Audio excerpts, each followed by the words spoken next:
Seja bem-vindo ao nosso passeio histórico.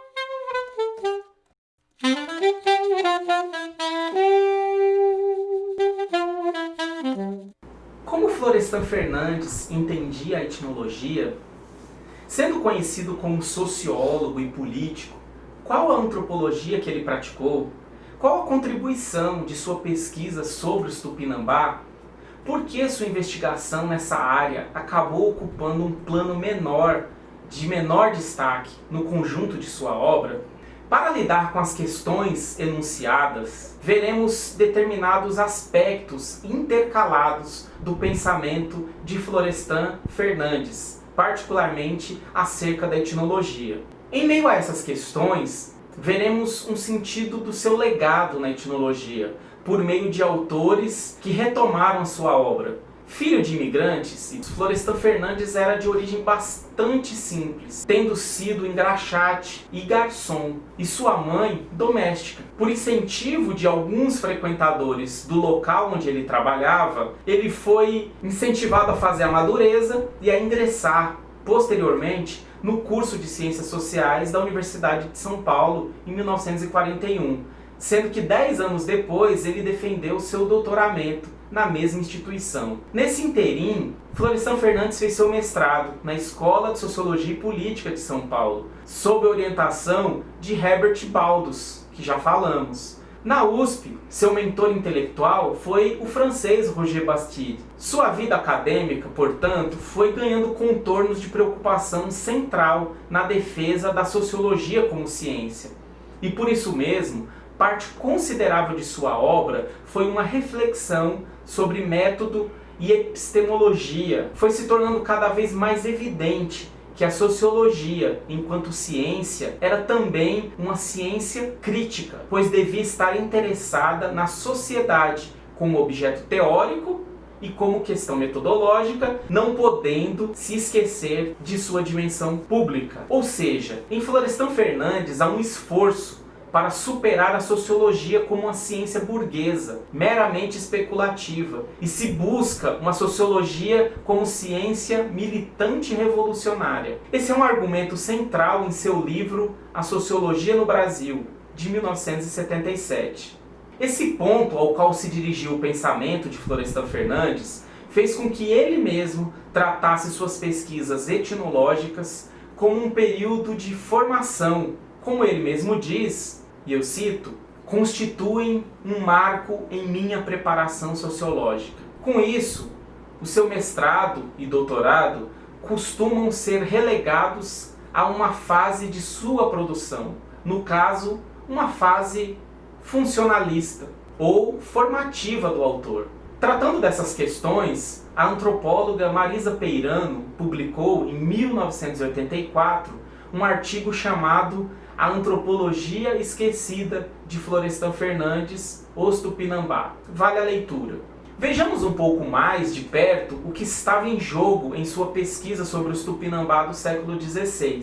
No mestrado, ele tratou da organização da sociedade Tupinambá e no doutorado tratou da função social da guerra, também na sociedade Tupinambá. Florestan Fernandes tinha grande apreço, no período dessas suas pesquisas etnológicas principalmente, pelo funcionalismo, que ele entendia como privilegiado para, e aí eu cito, a compreensão dos fenômenos singulares em suas conexões e vinculações com os demais fenômenos do contexto social. Desse modo, ele acessou uma considerável documentação a fim de desvelar o histórico lugar da guerra entre os Tupinambá. Florestan Fernandes acessou, desse modo, uma documentação que incluía tanto os relatos de jesuítas na colonização e na catequização dos povos indígenas desse novo mundo, como também relatos que foram possíveis de serem trabalhados para se encontrar neles descrições da vida nas aldeias indígenas e nos aldeamentos missionários. Por mais que interessado fundamentalmente na evangelização civilizadora e por mais que os escritos estivessem carregados de avaliações teológicas e mesmo morais da vida indígena, particularmente críticos das guerras, das vinganças, dos rituais e do canibalismo, segundo Florestan Fernandes, era também possível encontrar elementos de descrição da vida nativa em tais obras. Assim, uma leitura crítica das fontes jesuíticas forneceria material para essa percepção, onde figuravam nomes como Anchieta, Manuel da Nóbrega, Fernão Cardim e outros catequistas da Companhia de Jesus. A Guerra Tupinambá havia intrigado esse imaginário europeu e missionário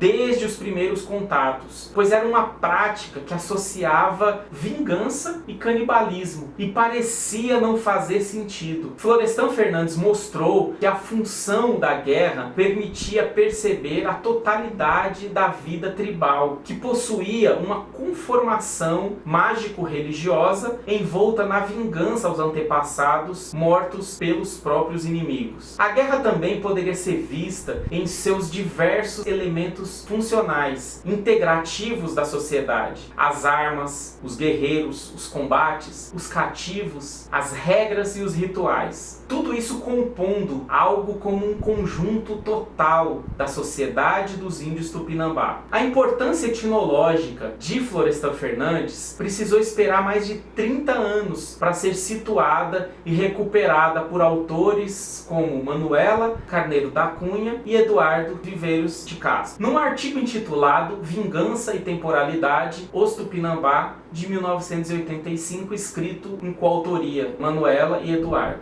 Esses autores então defendem uma variação de perspectiva do pressuposto de análise de Florestan Fernandes. Em suas palavras, eles dizem: a guerra de vingança Tupinambá não nos parece ser instrumento de algo anterior a ela. Na verdade, sua ligação com a sociedade parece-nos antes ser uma relação fundante. Assim, em vez de nos perguntarmos o papel da vingança na sociedade, seria necessário procurar o que é uma sociedade fundada sobre a vingança. Perceber em que medida a vingança produz uma sociedade que não existe senão por ela. Como se vê, e ao invés de pensar a guerra em termos de função social, como se a sociedade pré-existisse e constituísse a guerra, eles propõem pensar a guerra como uma constituição, como constituidora, como fundadora de um tipo de sociedade.